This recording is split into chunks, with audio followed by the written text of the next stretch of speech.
this computer. Pronto, acho que agora está gravando.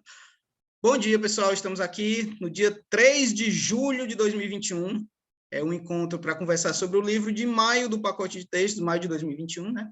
Homer and Langley, do E.L. Doctorow.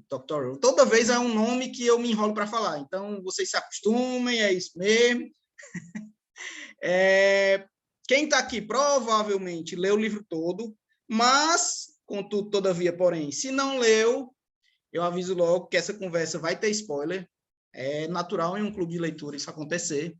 Então, se você se incomoda com spoiler, já saiba disso desde o começo. Falo isso também para avisar para quem está entrando pelo canal do YouTube, quem está assistindo pelo canal do YouTube, né?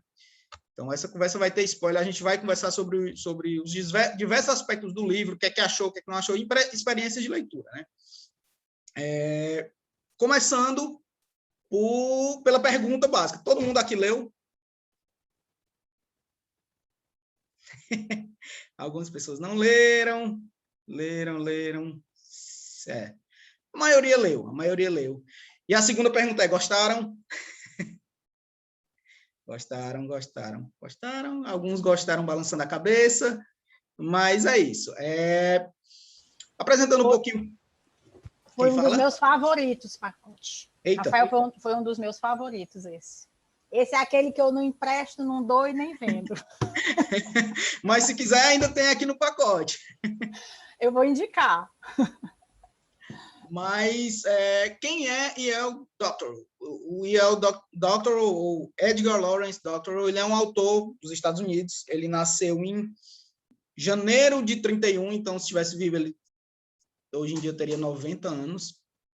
Mas ele morreu em 2015, né? Também em Nova York. E o nome dele, curiosidade para quem não sabe, foi uma homenagem dos pais ao Edgar Allan Poe. Então, por isso que o nome dele é Edgar Lawrence Doctorow. Eu tenho aqui uma citação dele, né? Por que ele virou um escritor? Ele dizia que ele era uma criança que lia tudo que colocava nas mãos dele. Então, eventualmente, ele se perguntou, no História, não apenas o que ia acontecer a seguir, mas ele perguntava, como é que isso aqui é feito? Como é que eu sou feito para vivenciar palavras em uma página? E a partir daí, ele disse que se tornou um escritor, né? Ele é um escritor cujas obras são marcadas pela originalidade, versatilidade, audácia e imaginação. Ele é um autor de, basicamente, ficção histórica, ele tem muita ficção histórica. Tem um livro dele que eu ainda não li, que eu quero ler, que é Eu Sou Daniel alguma coisa, que fala da época da espionagem na Guerra Fria. Então, é um tema que eu gosto muito, que me é muito caro, assim, uma coisa tão distante da gente, né? Ficar pensando no inimigo externo que não existe, uau. Mas uma ficção histórica é uma coisa bem, bem legal, e as obras dele têm toda essa pegada, como a gente pode ver no Homer and Langley, né? Para quem leu. Ele é um romancista, um editor, ele foi um romancista, editor e professor americano, e que recebeu vários prêmios, o National Book Critical Award, ele recebeu mais de uma vez, recebeu também o Academy of Arts and Letters Gold Medal for Fiction, e, para ninguém mais, ninguém menos que Barack Obama, ele é um dos maiores romancistas dos Estados Unidos. Então, eu acredito que isso não seja pouca coisa, né? Mas, partindo agora para a história em si, Homer and Langley, ele foi um livro publicado em 2009, ou seja, já um pouco perto do falecimento dele. Ele faleceu de câncer no fígado, se eu não me engano. E é uma versão ficcionalizada da vida de dois irmãos americanos, que são os irmãos Collier, que eu não sei aqui quem assiste, quem não assiste. Lá em casa a gente tem televisão para ver duas coisas, basicamente. Eu vejo meu futebol, e minha esposa, ela vê GNT e Discovery Home Health. E de vez em quando eu fico assistindo com ela e tal. E nesses canais, GNT, Discovery Home Health, tem muito aqueles programas acumuladores, blá, blá, blá, blá, blá, blá. Pois eles são, tipo, são conhecidos como acumuladores na história dos Estados Unidos. São dois irmãos cuja família era uma família tradicional. Se fosse na Inglaterra, como se fosse da época vitoriana, aquelas coisas, mansões com serviçais, etc, etc. E os pais morreram, o irmão dele foi para a guerra, e eles começaram uma decadência econômica mesmo, começaram a se embananar e tal, e começaram a acumular coisas dentro de casa. O irmão dele era meio meio psycho, começou a colecionar jornais, porque ele tinha a meta de fazer um jornal, uma edição única, para que compilasse todas as notícias do mundo. E aí eles começaram a acumular muitas e muitas e muitas e muitas coisas dentro de casa. Mas, contudo, todavia, porém, aí entra o que vem a ser a genialidade de um escritor. O Yale Doctor, o autor, vou ficar falando assim que é melhor, o autor, ele não ficou restrito a fazer uma biografia deles. Ele ficcionalizou bastantes coisas. Como, por exemplo, ele prolongou a vida dos irmãos por mais alguns anos. Ele inverteu a ordem de nascimento deles, que eu acho que ele fez isso para tornar a história um pouco mais... Não sei, ele teve seus motivos para fazer isso. E outro fato também curiosíssimo, para quem não sabe, que não era o Homer que era o pianista talentoso dos dois. O pianista era o Langley. Então, isso já é uma alteração muito substanciosa da versão original da história, né? Mas o que eu acho bacana desse livro é que, além da vida dos dois irmãos, é que a gente tem um recorte e um retrato, uma síntese da vida, não vou nem dizer ocidental, mas da vida americana no século XX. Ele vai passando por eventos históricos, assim, sem que a gente perceba, mas a gente passa por toda a transição. A gente passa da Primeira Guerra, Segunda Guerra, passa pela época dos hippies, passa por aquele progresso da sociedade americana e tal, e é isso que eu acho que chama minha atenção nesse tipo de livro, não só no livro nesse livro que a gente leu, no Homer and Langley, mas em todos os livros com essa pegada de ficção histórica. Aí eu cito, é uma literatura, eu não vou nem dizer, eu ia dizer, mas não disse, mas vou dizer, porque as pessoas falam, é uma literatura menor, mas não é menor de jeito nenhum, como um Ken Follett da vida, que faz aqueles livros, Eternidade por um Fio, sei que ele vai passando pelo século XX e é o tipo de leitura que me agrada, eu acho muito legal. Então, quero ouvir de vocês, quero saber o que é que vocês acharam desse livro, se concordam comigo, se acham legal esse tipo de história que vai passando por uma época histórica mesmo. Eu fiz uma breve apresentação, mas a gente vai passar pelas personagens, pelo que se passa na história e tal, isso é só para a gente dar uma pequena introdução. Então, quem tiver a fim de falar, o microfone está à disposição. Escreveu Ragtimes, a cenário de 1920, sim. Falou. Os livros dele me dão uma impressão de... meio... Não vou dizer paradoxal, né? Mas é meio engraçado que um livro que tem um personagem cego, ele é um livro muito visual para mim. Visual que eu digo, eu imagino aquilo num filme, numa tela, alguma coisa. Não dá, eu fico vendo as cenas no filme. E os livros dele têm essa pegada mesmo. Já teve alguns livros dele que foram transformados em filme, que, se eu não me engano, também foram transformados em musical da Broadway. Então, dá para fazer isso com as obras dele, né? Então, queria agora ouvir de vocês. Bárbara? Eu achei isso muito curioso, essa questão de como ele é visual. Eu fiquei pensando nisso. Porque eu li o Ragtime, só que eu não conseguia me lembrar se isso já é uma característica tanto do autor, assim, faz uns 3 anos, 4 anos que eu li. E aí eu fiquei me perguntando se esse protagonista ele não descreve muito a cena exatamente porque ele via, ele deixou de ver. Então, para ele é uma coisa que falta, né? Eu pensei muito nesse sentido. E eu não terminei, né? Eu tô na página 160. Eu comecei ontem, quando o Rafael mandou o link do encontro para mim. Aí eu falei, meu Deus, o livro! E aí eu fiquei, tipo, virei a noite lendo, assim. Mas eu até achei no começo, eu não sei se ainda pode acontecer, e aí vocês até me digam, se eu achei que o Langley em algum momento ia assumir a narrativa. Porque começa com, oi, sou o Homer e tal. Eu achei que em algum momento ia virar. Eu até fui olhando, eu sou dessas pessoas. Eu começo a ler, eu folheio para ver, tipo, como que é a divisão de capítulos, né? Você tem uma divisão de partes. Eu falei, não tem divisão de partes, eu tô achando que o Langley não vai assumir essa narração. E aí eu fiquei meio chateada. Falei, pô, eu queria ver o lado do outro irmão também. Mas eu gosto muito dessa narrativa do Doctorow, que eu acho que ele tem um olhar muito sensível para as classes baixas, assim, né? Quando a gente olha para cá, ele fala de imigrantes, ele fala dos negros, ele fala da condição da mulher. E ele faz isso, eu acho que sem parecer forçado, assim, né? Não parece que ele tá se esforçando para dizer isso. Ele coloca nas pequenas coisas e ele coloca mesmo como erros do protagonista, né?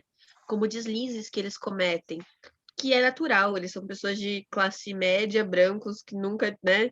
eu acho que não tem a descrição, mas eu deduzi que eles eram brancos, e nunca tiveram que lidar com essas questões, né? E quando eles são confrontados lá pela primeira namorada do Langley, eles não conseguem acessar direito, apesar de serem sensíveis, né? De defenderem os imigrantes japoneses, né? Então eu achei isso muito legal. E eu não sei se vocês pensaram nisso, mas teve uma hora, quando ele fala da imigrante irlandesa lá, que o Homer se relaciona, que eu lembrei muito do filme Gangue de Nova York, assim, da imigração irlandesa chegando nos barcos. Eu achei isso muito curioso, porque eu acho que a gente também não aprende muito sobre a história dos Estados Unidos, né?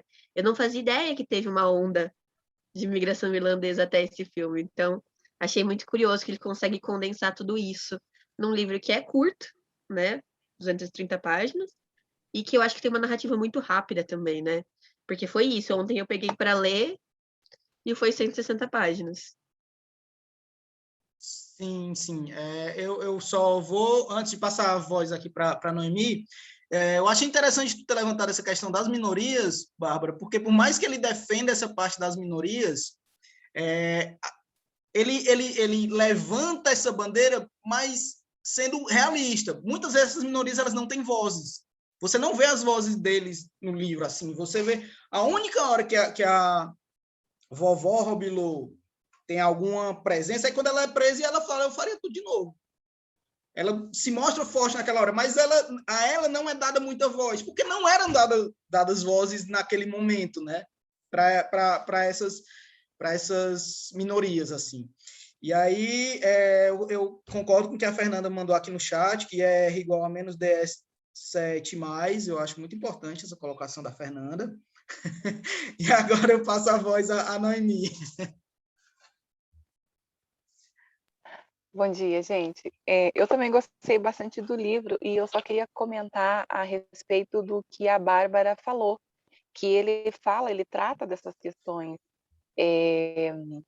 com bastante sensibilidade, mas sem parecer forçado, né? A primeira parte que eu anotei disso também, que foi uma característica que eu achei marcante, foi a parte que ele fala daquela experiência sexual, que ele fala que para os homens era uma ilusão pueril, que o sexo era coisa que os homens faziam para as mulheres, né? E que, ou seja, que eles proporcionavam para as mulheres. Eu achei isso incrível. E ele colocou isso no texto sem levantar nenhuma, sem militar, vamos dizer assim, sem querer defender as mulheres como uma coisa muito frágil e tudo mais.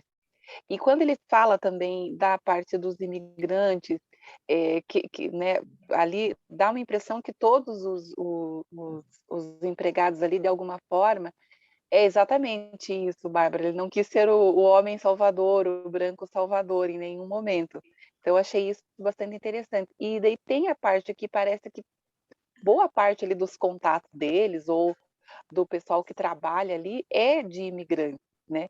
E eu achei até engraçado que essa parte que não tem uma forçação de barra, que eu achei extremamente engraçado que o motivo que eles dispensam, acho que o mordomo, que é o primeiro empregado que eles mandam embora, e aí ele se incomoda com o nome, com o Wolfgang, eu acho que é o nome do mordomo, que ele fala que ele não podia ter esse nome, ou então que ele manda embora porque ele era alemão, e afinal de contas eles estavam em guerra contra a Alemanha.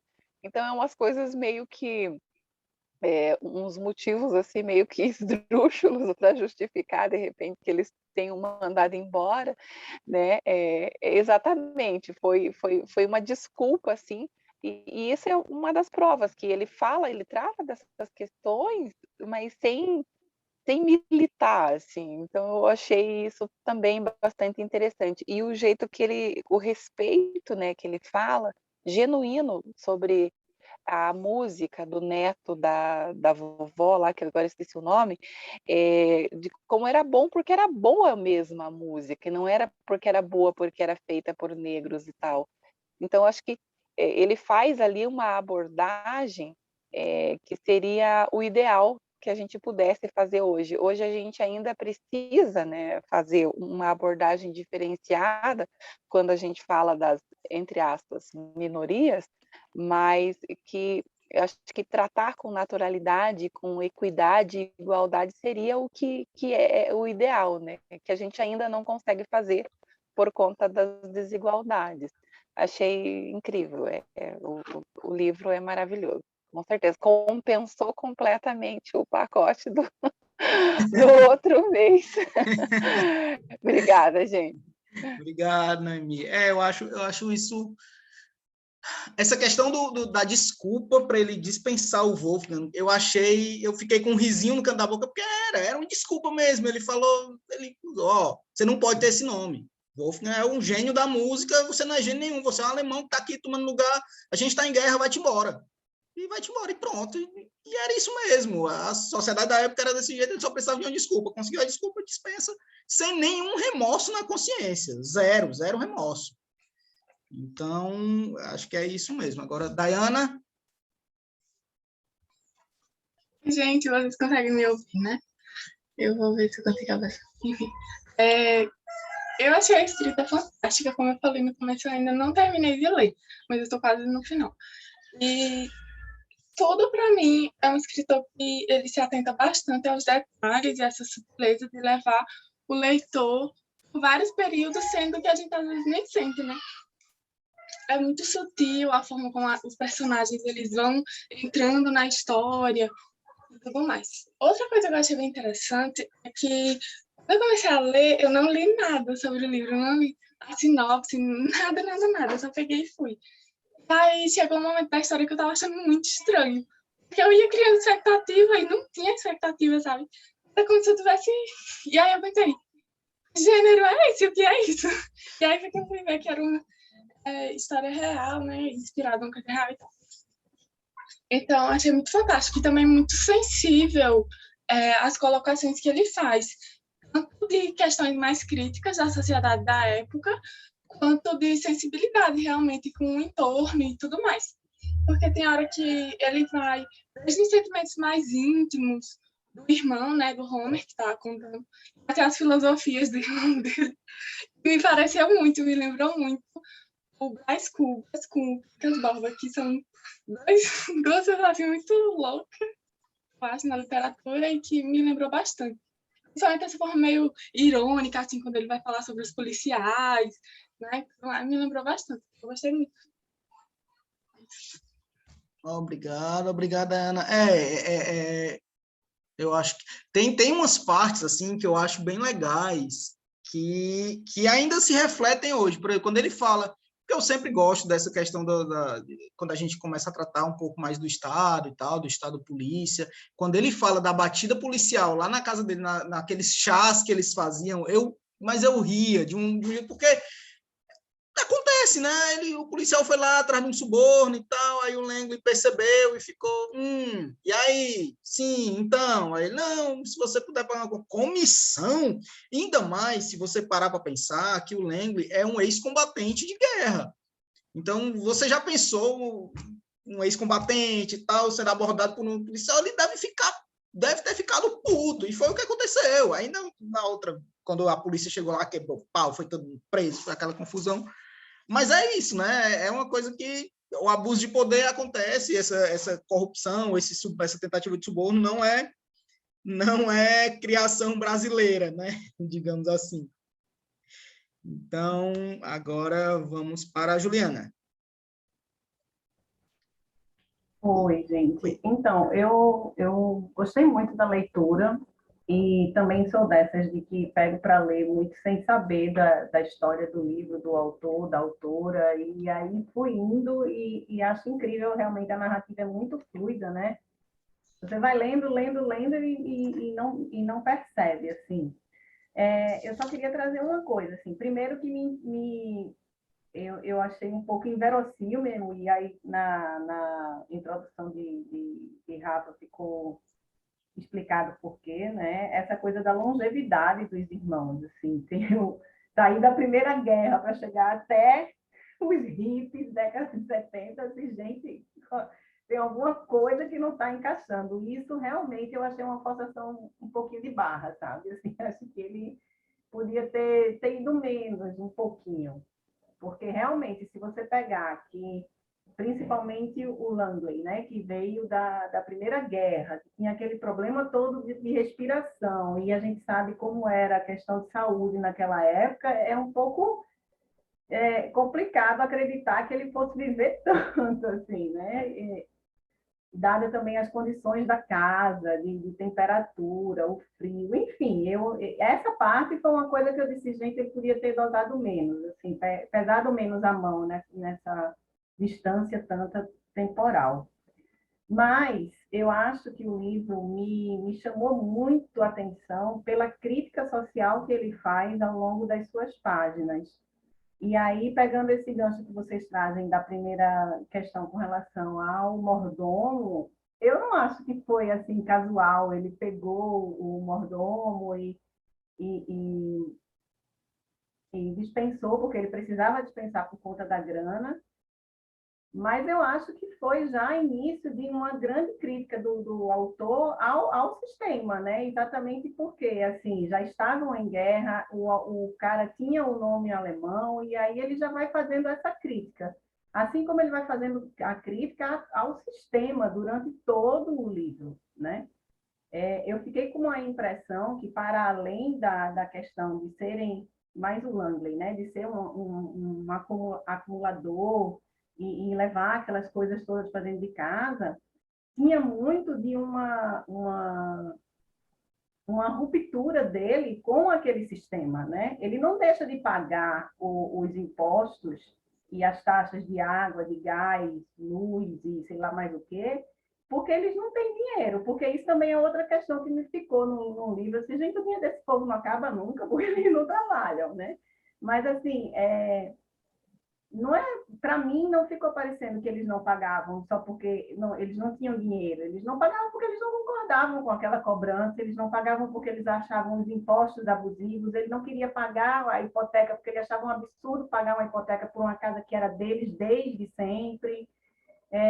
O banco que eles tiraram uma onda, o autor tira uma onda muito incrível com a questão do banco, que sai mudando de nomes, né? Porque vai comprando o banco, vai passando de capital para capital. É uma grande crítica para mim a questão do capitalismo, principalmente, né?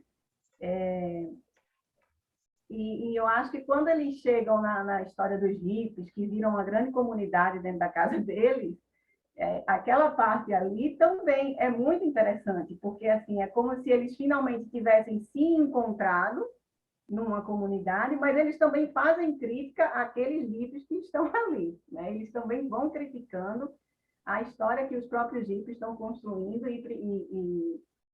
e a música, né? Tem uma parte muito engraçada que é da música, assim, das guitarras, como eles não gostam da guitarra, um monte de gente no parque, enfim.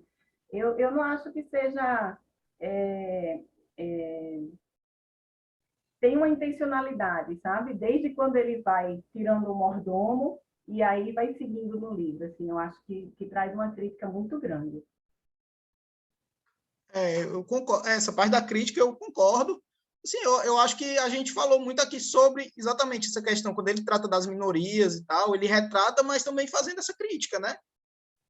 Fazendo essa crítica tanto a como essas classes menos favorecidas, como essas minorias, eles eram tratados e encarados pelos demais, né? Pelos seus pares e tal, pela época mesmo, e até hoje, né? Persiste, infelizmente. Essa questão de imigrantes, é uma questão que persiste até hoje, vide questão euro, o próprio Estados Unidos, né, que excelentíssimo ex-presidente Trump querendo construir aquele muro da infâmia, né?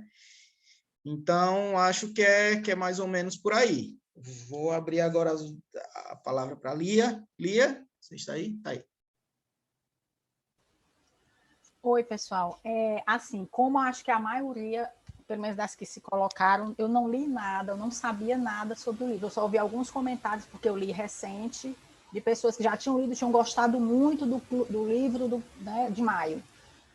Mas o que assim, eu fui me surpreendendo a cada parte e me contendo para não ir pesquisar logo a vida deles. Esperei terminar o livro para poder ir pesquisar a vida deles. E assim, achei bacana a ideia da teoria do Langley, né? De que na vida tudo é substituído. Aí vem aquela velha máxima do vinho novo em odres velhos. E, de fato, né, tudo é substituído por outras gerações, por outras ideias. E o livro todo, ele traz tentando provar, de fato, essa teoria na construção do jornal. Não sei, né, o Rafael trouxe, então eu vou dizer que eu não sabia, aliás, que essa história dos jornais era verídico. Né, eu não sabia.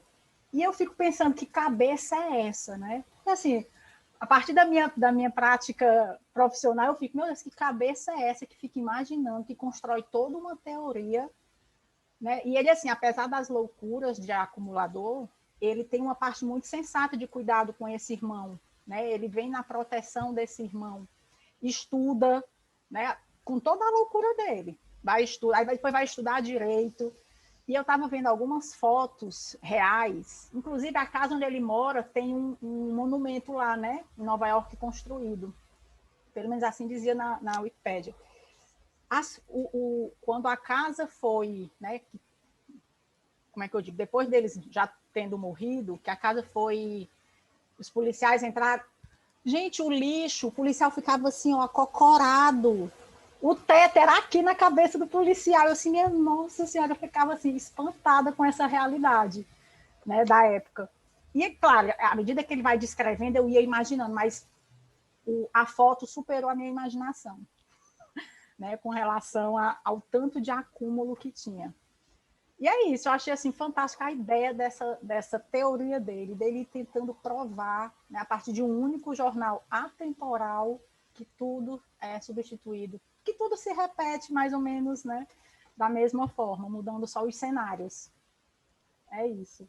Eu acho que é mostrando que a vida é cíclica mesmo, né? Então, todos esses episódios, tudo isso que ele pontua ao longo do livro, é para mostrar que o tempo passa, o tempo voa, a poupança Bomerenses continua não boa, não. O tempo passa, mas as coisas se repetem, vão acontecendo e se repetindo, seja com a nova roupagem, seja... Mas elas se repetem. No frigir dos ovos é isso mesmo. Antes de continuar aqui, dar a palavra à Amanda, eu só queria falar que da Lorena, que ela mandou um artigo aqui no chat, e eu falei, estava esperando a Lorena falar, estava esperando ela levantar a mão para falar, estou esperando ela falar, mas é porque ela tem esse artigo que ela mandou, e ela mandou também para mim um vídeo, uma espécie de documentário, né, Lorena, sobre os irmãos Collier.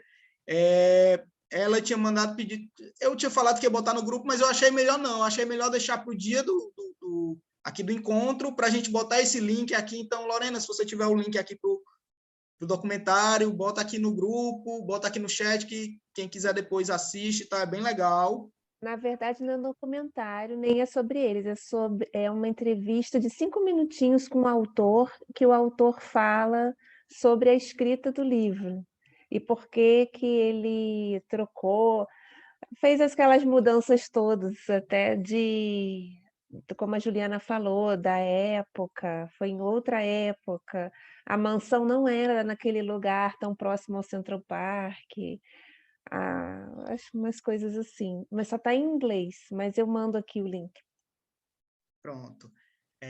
E aí agora, então, vamos continuar. Acho que quem está agora inscrita é a Amanda. Amanda?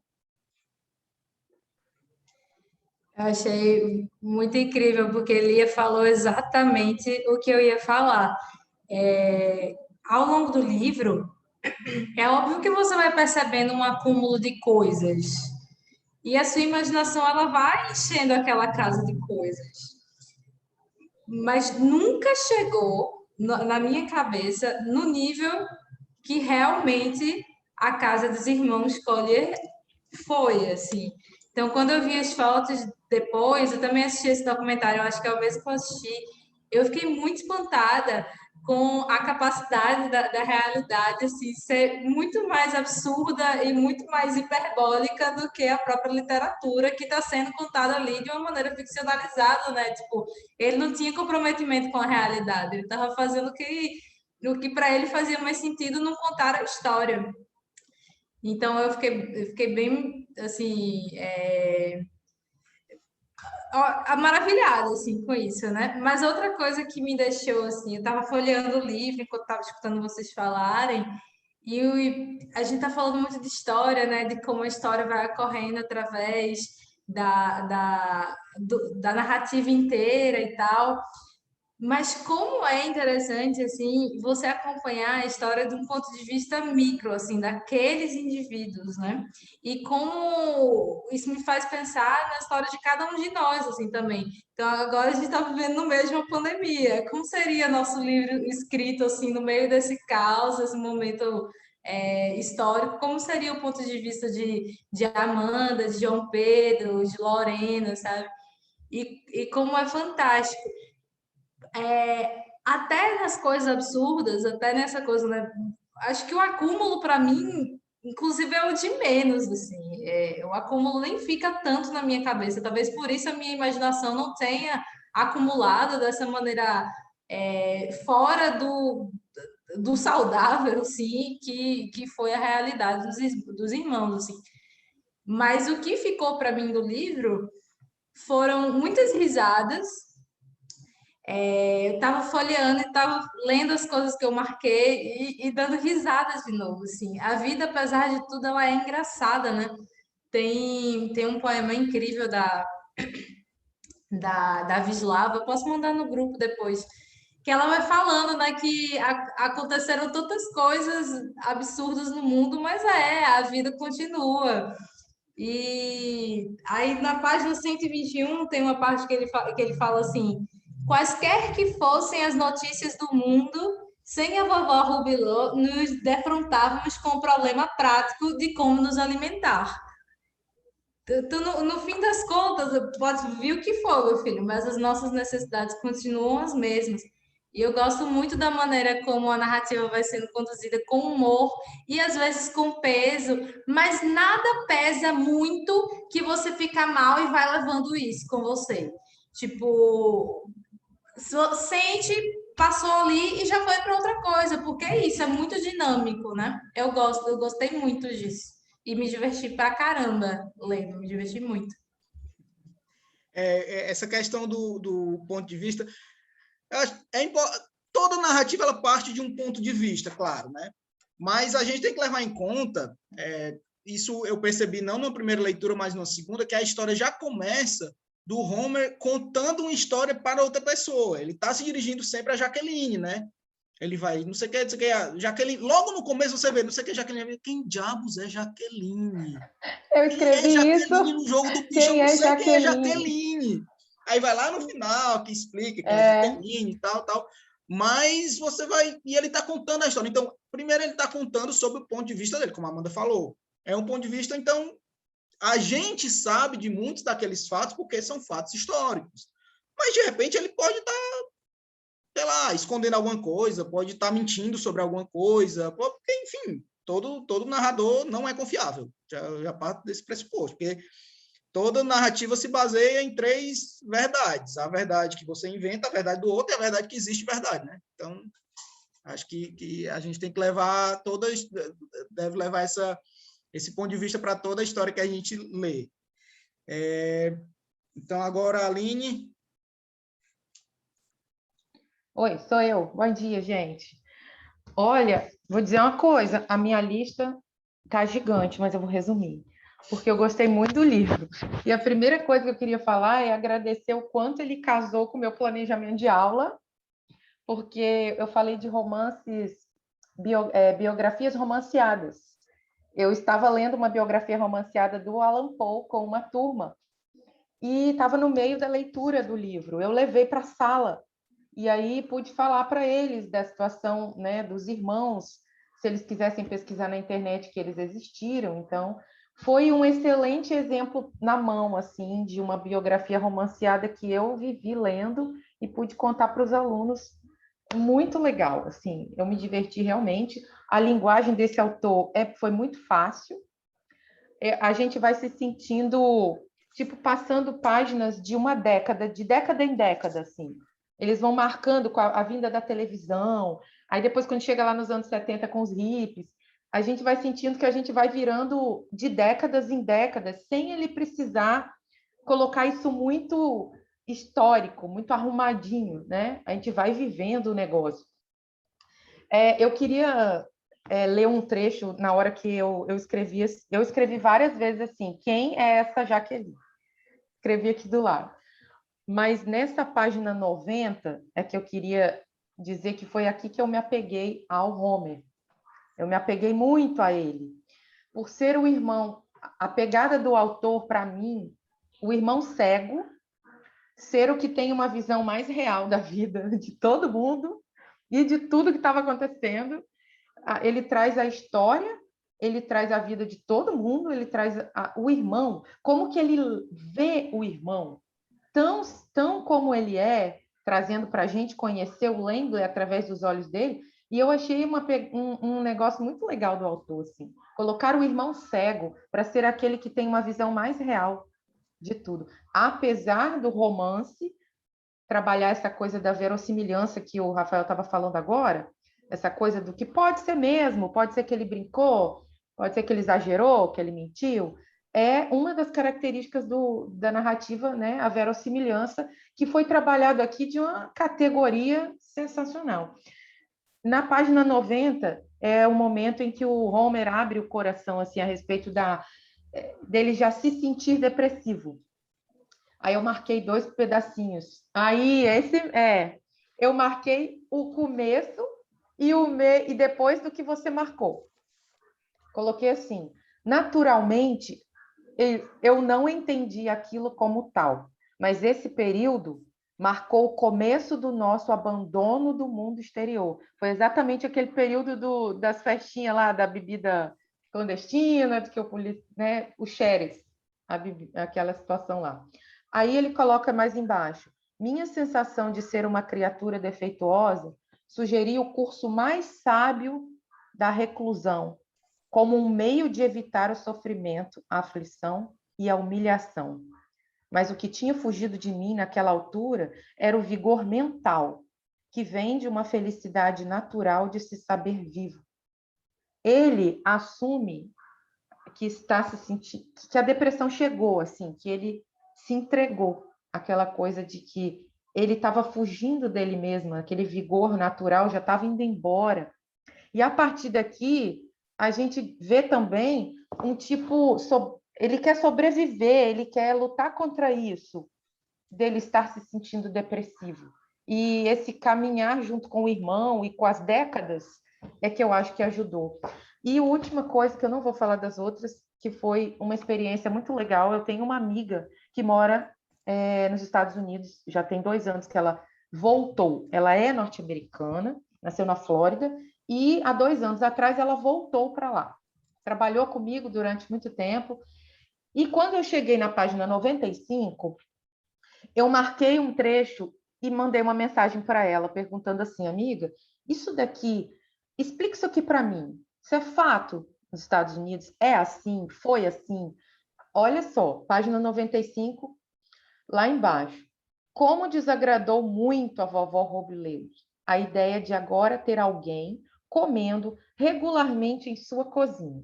Considerei a observação algo em benefício dela, porque, presumivelmente, sendo de Nova Orleans, uma cidade de crenças primitivas, ela teria de se espreitar o princípio do parentesco simbólico. Quando ele colocou, presumivelmente, sendo de Nova Orleans, uma cidade de crenças primitivas, aqui a gente sente aquela coisa do branco, colocando as crenças e a cultura negra menos, mas assim, com categoria e com a naturalidade que a gente estava falando aqui. Em Nova Orleans, né, sul dos Estados Unidos, aquela questão toda do blues, do jazz, da maior população negra. Então, eu coloquei para minha amiga assim, fala para mim, isso ainda é fato? E ela disse assim, olha, incrivelmente, mas é assim. Um lugar onde a população majoritariamente é negra, e principalmente ligada à religião, a cultura dos negros ali, é vista pelo pessoal de cima, quando ela colocou assim, o pessoal de cima, que é o norte dos Estados Unidos, né? Sempre foi esse olhar de que Nova Orleans, o pessoal do sul, é como se eles tivessem parado no tempo. Um pessoal primitivo, uma cultura, colocando a dele como a certa, a dele como a melhor, a dele, né, do homem branco do norte. Isso aqui foi uma aula de história. Esse livro foi uma aula de história, não só dos Estados Unidos, mas acompanhando a questão de guerras, né, o passar das guerras. A questão do acumulador, então, dá outro capítulo de falação, mas é sensacional a questão do acumulador, o quanto o interior deles dois já estava bagunçado. E o exterior só refletiu, né? O interior estava bagunçado, o Homer assume, o Langley não assume, né? É um irmão que assume e o outro que não, que começa a acumular e focar em projetos bizarros, porque não assume que o interior está bagunçado. Então, eu apaixonei. Parabéns de novo para a escolha. Essa questão racial nos Estados Unidos ela é bem forte ainda hoje, né? Como tua amiga falou. Infelizmente, a gente ainda vê essas disputas mesmo e essa ideia de superioridade da raça branca sobre a negra, né? Assim, eles ainda se acham superiores, e esse primitivo que eles gostam de falar, que eles falam frequentemente, é relacionado também a essas crenças, que a gente até já discutiu uma vez aqui, né, acho que no primeiro clube, acho que foi no primeiro clube do ano que a gente falou sobre Isaú e Jacó, sobre essas religiões de matrizes africanas e tal, que eles veem como uma coisa de segunda ordem, de segundo escalão, que a crença deles é maior, enfim, a crença deles brancos, né, seria maior do que a dos negros, enfim, acho que é por aí, mas vamos continuar, senão a gente fica aqui falando e criticando a sociedade americana, à torta e à direito, mas só organizando aqui, tem a Bárbara, a Lorena e o João Pedro. Bárbara agora. Gente, muita coisa para falar também. A primeira, eu acho que a Juliana que falou, né, da questão de não ser muito verossimilhante essa longevidade deles, e eu também não acho, mas recentemente eu tenho me perguntado por que a gente exige verossimilhança, né? Porque tem umas histórias da vida real que a gente não acredita, e são as melhores histórias, né?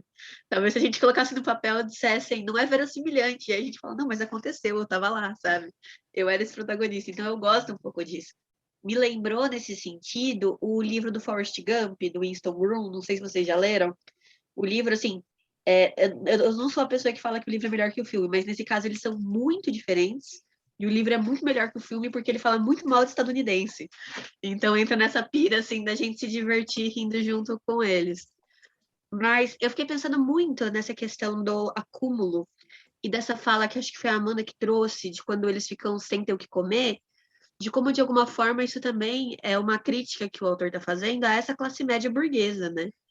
Assim, são homens de mais de 30 anos ali já, eles não sabem fazer ovos, sabe? É aquela coisa do assim, a gente vive numa sociedade meritocrática, né? Os Estados Unidos acreditam nessa meritocracia de chegar longe. Eles não sabem se alimentar, mas eles não estão passando por dificuldade na Grande Depressão. Então, isso é justo? Não é, né? E eu acho interessante a gente ter esse ponto de vista do Homer e do Langley, porque às vezes parece tão bizarro, assim, né? Tipo, tá tudo acontecendo, as pessoas estão passando fome, elas não têm $1, e o Langley tá trazendo coisa pra dentro de casa, e você fica tipo, meu Deus, sabe? Tipo, como assim ele tá preocupado com as contas de casa e ele não para de trazer máquinas de escrever pra dentro, né?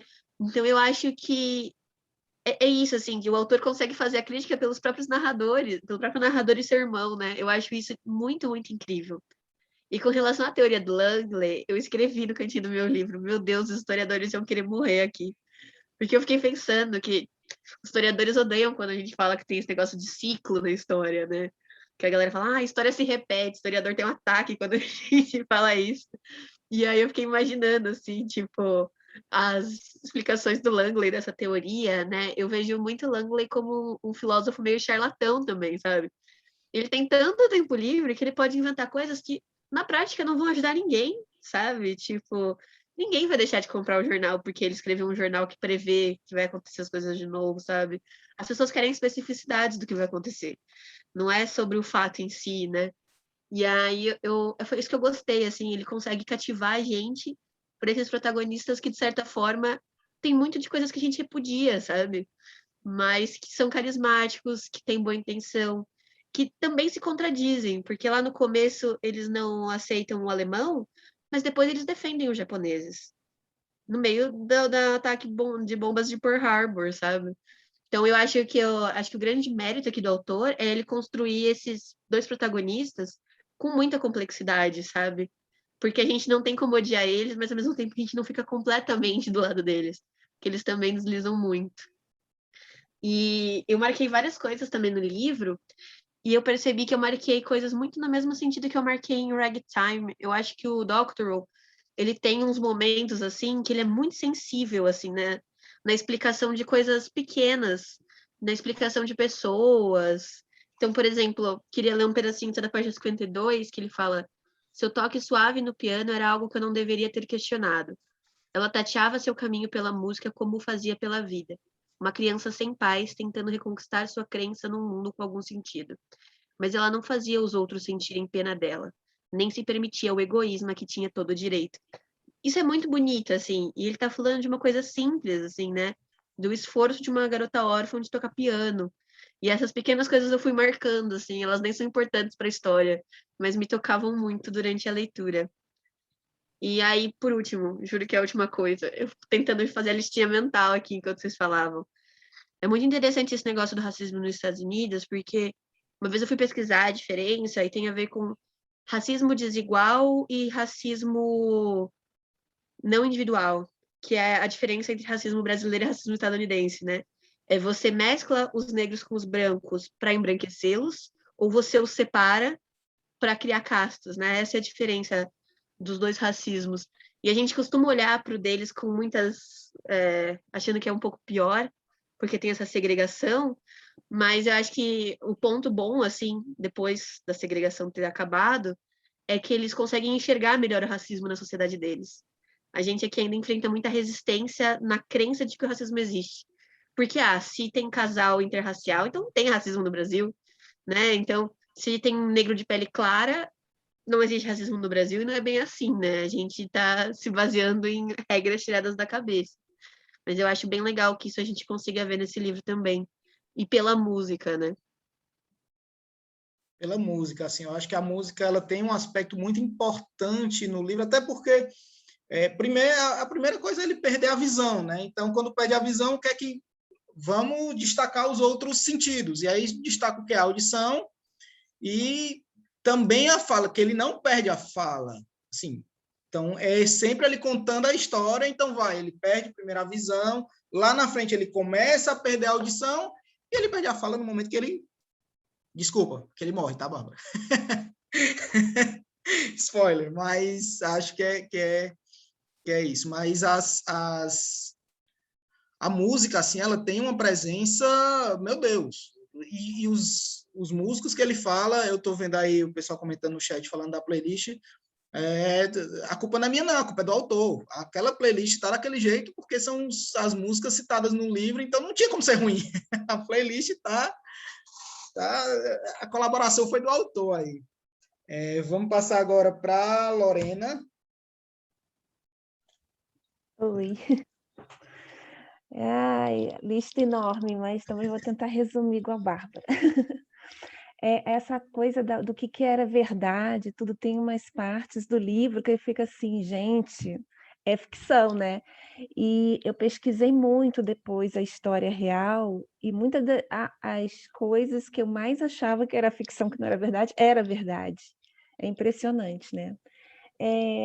Uma questão dessa questão do Homer começar a ficar depressivo, eu achei intrigante porque esses acumuladores, e se você pesquisar, eu falei com muita gente, e a maioria das pessoas pelo menos tem um na família, em algum grau. A minha avó paterna era, mas no caso dela não era o apartamento inteiro, era um armário. Tinha um armário que tinha de tudo naquele armário, e era uma briga dela com os filhos, meu pai e os tios, né, querendo arrumar aquele armário. E assim, o que essas pessoas acumuladoras, assim, o que afeta as pessoas que convivem, né? E assim, não sei se vocês lembram no livro, os pais do Homer Langley viajavam e traziam um monte de coisa. Os pais já eram acumuladores, não sei se o pai ou a mãe ou os dois.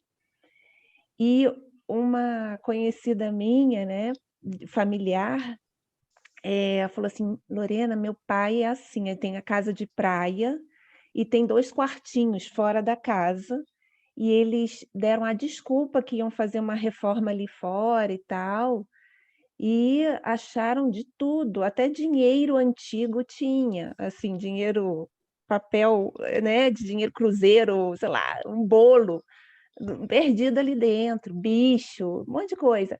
Ah, tem alguém do condomínio deixou ali no lixo um aquecedor. Ah, levava para o quartinho, porque pode precisar de alguma peça. E assim, a desculpa, geralmente, dos acumuladores é que pode ser útil, um dia pode ser útil, né, de precisar. E, e assim, e a preocupação dela, Lorena, será que isso pode ser passar assim? Porque meu pai não era assim quando mais jovem, ele ficou assim depois de uma certa idade, né? E aí eu falei assim, ai, será que eu vou ser assim? Eu não quero ser assim, não. E a preocupação dela. E aí eu tenho conversado com uma booktuber que é psicóloga, ela comprou o livro e vou ver se ela fala sobre o livro, sobre essa questão, porque tem muita gente. Como tratar assim as pessoas da família que tem que conviver com essa pessoa e esse medo de algumas de se tornar, né? Eu tenho o hábito de. Eu sou muito organizada, eu tenho o hábito de fazer arrumações nos meus armários, na minha casa, de tempos em tempos. Aí, durante esse livro, eu já fui fazer mais uma arrumação para, né? Aí, e toda arrumação é impressionante. Tem coisa para doar, tem coisa para jogar fora. E até meu marido está aqui pertinho, aqui na sala, falou assim: você faz essas arrumações de 6 em 6 meses, no mínimo, né? Eu nem me tocava que eu fazia tanto assim. Última coisa, Noemi, que está aí, indicou um vídeo e uma história, não sei se vocês conhecem, do Condicionado, que era um morador de rua em São Paulo, que ele vivia entre tem uma avenida que tinha assim, né, um meiozinho ali, e aí ele montou ali a casa dele, ele chamava ali de A Ilha. E era tudo feito de sacos de lixo, e ele é um poeta, ele escrevia poesias ali. E uma moça, a Chala Monteiro, que é uma carioca que se mudou para São Paulo, conheceu ali, ficou intrigada vendo aquele morador de rua, sempre escrevendo, e se aproximou e foi cultivando uma amizade com ele. Para resumir a história, e é uma coisa assim que ficou muito contrastante com o livro. O Homer e o Langley, eles eram de uma classe média alta. Eles moravam numa mansão de 4 andares, os pais viajavam para o exterior sempre, tinham milhões de empregados. Depois eles foram demitindo os empregados. Tanto tinham de dinheiro, como a Juliana falou, né? Ele escolhia não pagar as contas. Ele podia, eles tinham muito dinheiro, tinha joia, tinha coisa lá no banco que eles colocaram no banco. Tanto que o Langley foi lá e pagou a hipoteca da casa de uma vez só, né? Depois eles foram ficando sem dinheiro. O Langley pegava muita coisa, mas comprava muita coisa, eles tinham muito dinheiro. Mas, assim, pessoas que tinham dinheiro e acumulavam aquilo tudo. E foi contrastante com essa história do condicionado, que é do Raimundo, desse morador de rua, porque ele recebia muito. O pessoal passava ali, dava comida, dava cobertor, ele se vestia com sacos de lixo. E o pessoal dava meia, roupa. Sabe o que ele fazia? Doava para outros moradores de rua, não ficava com nada. A única coisa que ele guardava era papel, quando pessoas davam canetas e papel, que era para ele escrever. Comida, ele pegava um iogurte, comia, o resto ele doava. Ele era um doador ali para os outros moradores de rua. Vale a pena conhecer essa história. A Chala Monteiro escreveu um livro que chama Incondicional, que eu acho que é o amor que ela tinha por ele, né? A amizade que eles construíram. tem no Kindle Unlimited, eu li pelo Kindle Unlimited, e ficou assim para mim uma reflexão, né? O que faz uma pessoa acumular, uma pessoa que tem muito, que o Homer Langley tinha muito, eram pessoas ricas, entre aspas, né? E acumulavam, e um morador de rua que não tem nada, que recebe as coisas e doa, não fica com nada, né? Então, o que passa pela cabeça de uma pessoa, né? Nisso, me intrigou muito. Ainda vai ser estudo aí por algum tempo.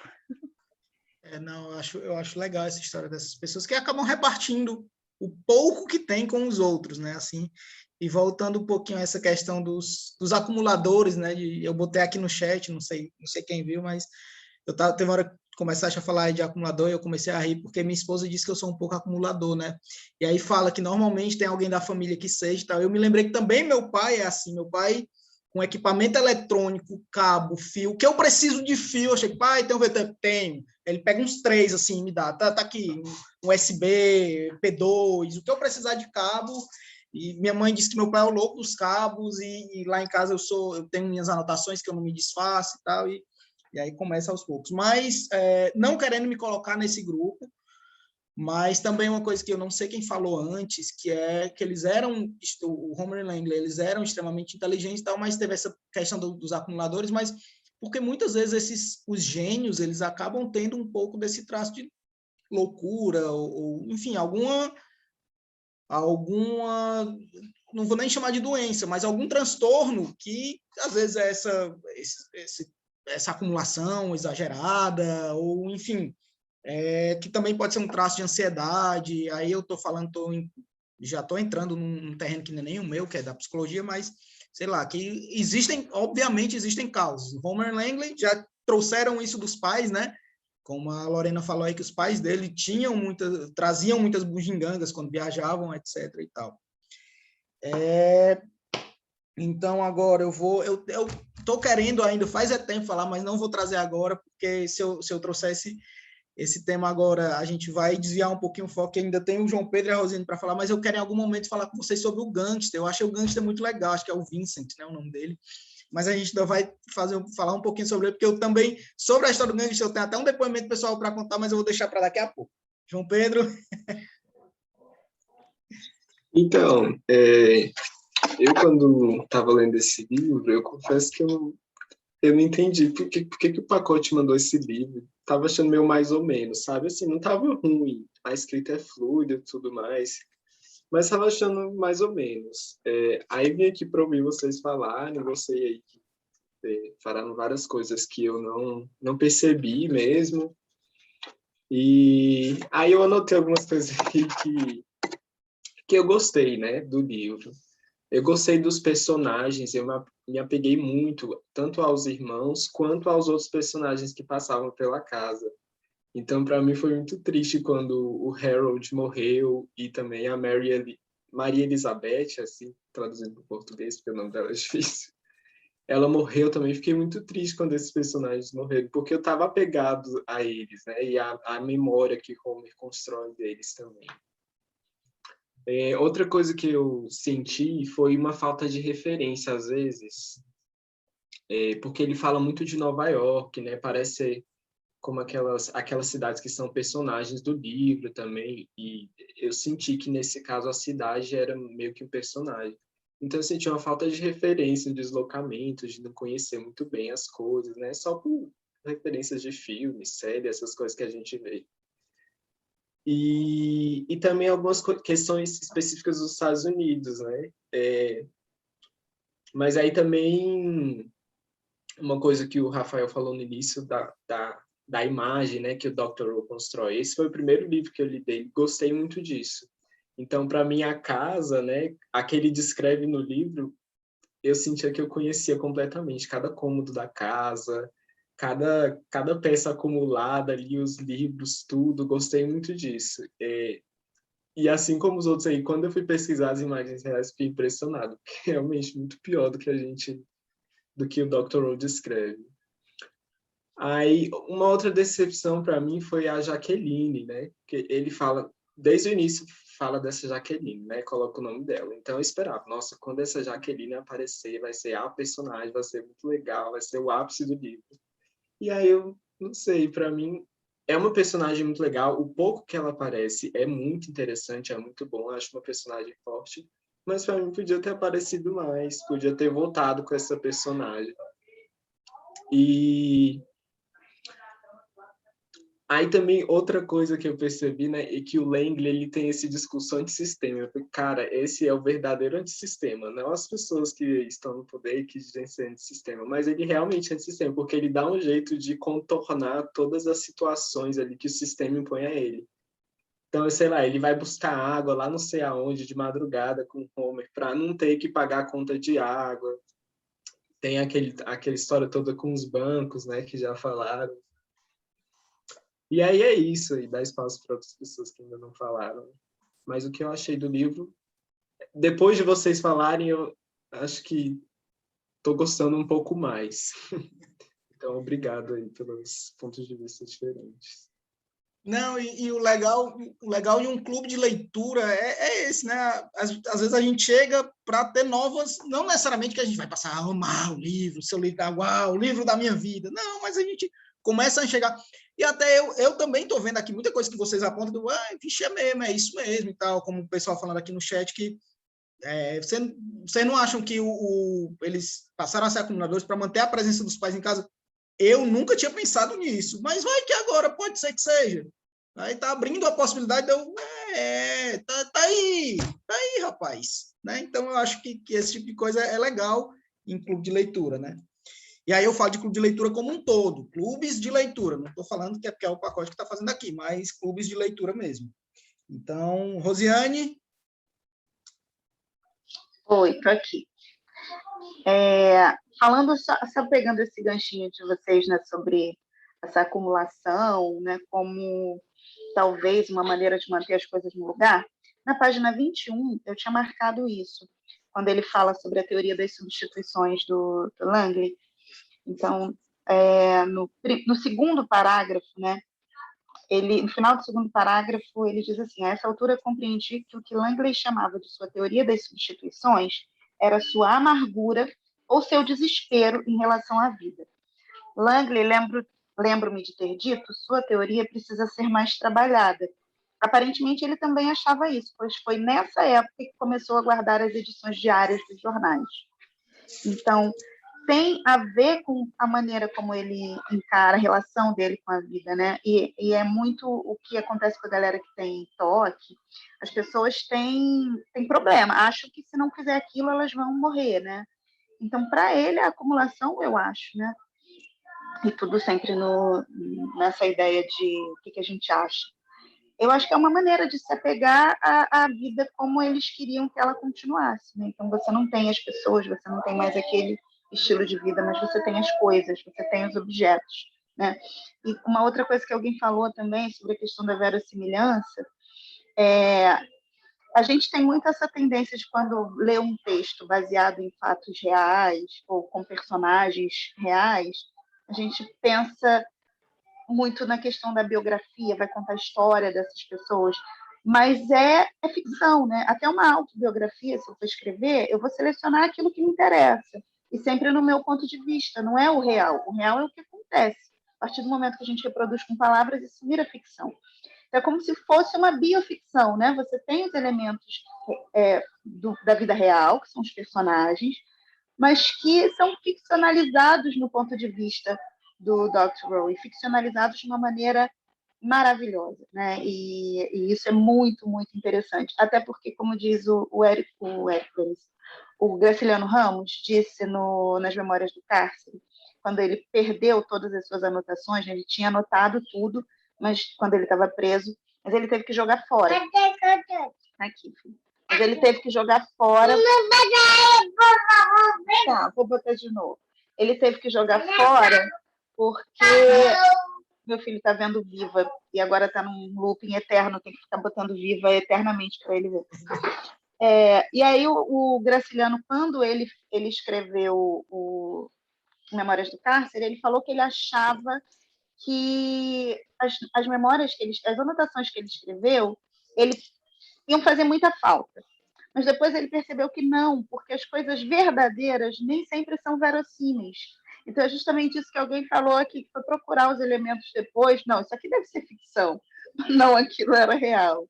Então, essa mistura de real e ficção, o que é real, o que é ficção, e depois nem importa mais, porque o que importa é a narrativa, isso é muito, muito legal. E, só para finalizar, isso me lembrou Agosto, que é um dos meus livros preferidos na vida, né, que você tem todo o pano de fundo ali, né, do suicídio do Getúlio Vargas, mas com uma história ficcional que, naquele momento, é muito mais importante, muito mais bem escrita, muito mais legal. Enfim, é isso.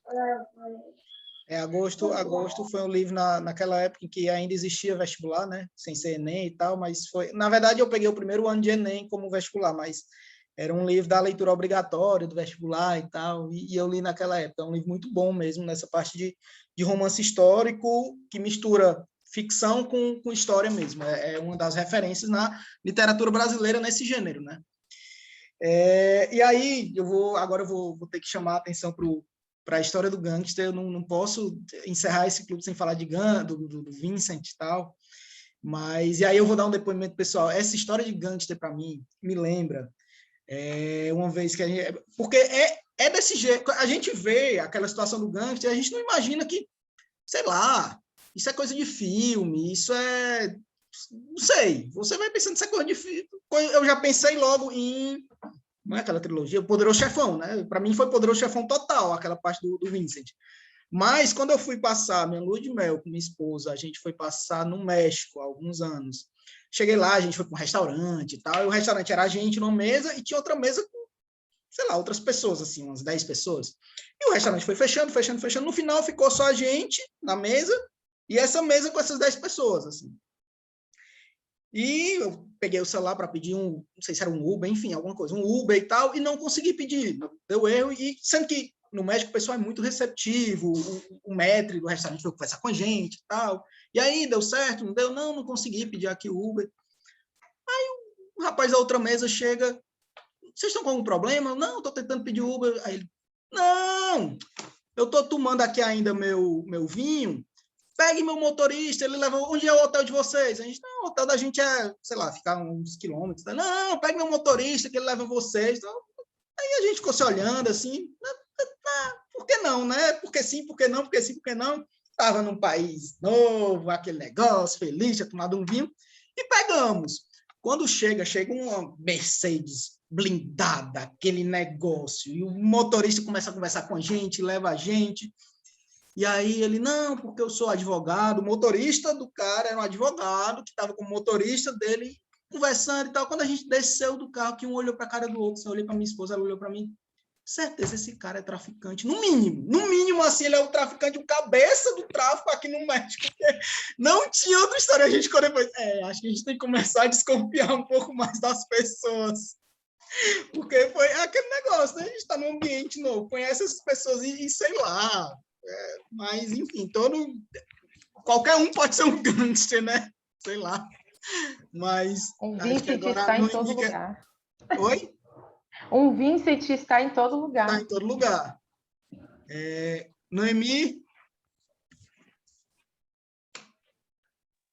Oi, eu só queria, de uma certa forma, falar bem rapidinho aqui, que, essencialmente, para além da sensibilidade da narrativa do autor, que eu gostei bastante, também estou ansiosa para poder ler outro livro, duas coisas assim que ele resgata aqui, que ele trata no livro, que é, primeiro, a questão da acumulação e também a questão do jornal, do dito cujo jornal do Langley, que é o jornal e da teoria da repetição, né? Das repetições das coisas. E o que eu peguei, assim, a ideia que ficou para mim, no final, foi que eles passam por 3 guerras ali, né? Sem considerar a verossimilhança, mas passa pela Primeira, Segunda e a Guerra do Vietnã, depois lá com os hippies. E aí tem uma parte que ele fala, né, ali na página 101, que a guerra, ao seu ver, era a única indicação óbvia da insuficiência humana. Aí eu fiquei pensando assim, se de repente, né, a mensagem que ficou para mim é que a gente sempre está repetindo, a gente como humanidade, a gente sempre está repetindo os mesmos erros. E um dos erros mais graves que a humanidade já cometeu é a atrocidade das guerras, assim, no meu ver, né? E eu pensei, de repente, o livro como essa repetição, essa teoria da repetição, e quando ele fala realmente das guerras, a narrativa passa pelas guerras, de repente como uma crítica de que a gente sempre está voltando e errando nos mesmos pontos, né? Os historiadores, como diz a Bárbara, aí vão me trucidar, mas enfim, isso foi o que ficou para mim. E a questão da acumulação do Langley, como uma crítica, de repente, não sei se estou desenvolvendo bem a ideia ou viajando, a questão da acumulação, uma crítica à sociedade de consumo. Até porque eu não tenho, eu não lembro agora se eu marquei e qual a parte, mas que o Homer traz uma questão da possibilidade da humanidade colonizar outro planeta para repetir lá, como se fosse consumir outro planeta, para repetir lá o que a gente faz aqui, né? Então, eu fiquei com essas duas ideias, assim, como pontos. Interessante ele juntar essas duas coisas, né? Que aqui no mesmo livro, e eu fiquei com essas duas ideias, assim, de crítica do livro, sabe? E sem contar, claro, a ideia que é uma história real e triste, e a narrativa dele, que, né, claro, tem os problemas lá e tal, mas que eu achei incrível, assim. É um livro que ficou para mim, assim, ficou comigo e, enfim, é fantástico. Eu adorei e obrigada pela experiência, assim, gostei bastante. Essa questão da colonização de outros países, né? Acho que tem um meme que está circulando há alguns dias, eu vi há alguns dias, que é justamente isso, é exatamente essa questão que você trouxe, né? Mas por que os seres humanos querem colonizar outro planeta? Fazer a mesma coisa que faz aqui?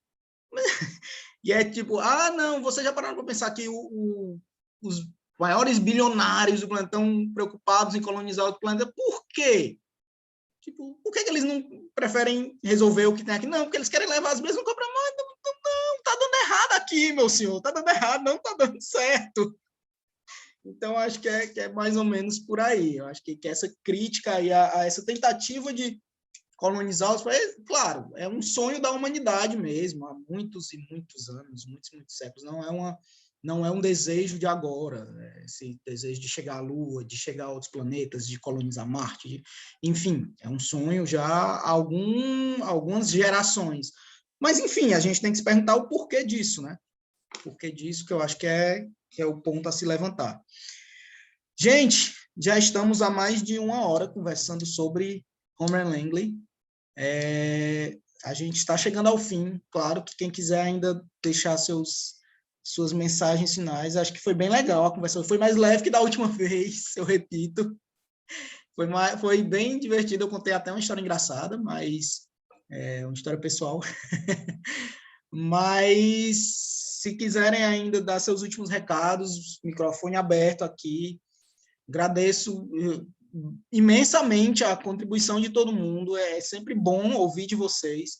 Eu gosto de vir aqui para ficar mediando, não gosto de ficar tendo que falar direto, não. Eu gosto de ouvir todo mundo falando mesmo. Eu não sou aquele professor de sala de aula que vai falar, você, fale agora, porque eu gosto que todo mundo se sinta à vontade para expor suas opiniões mesmo.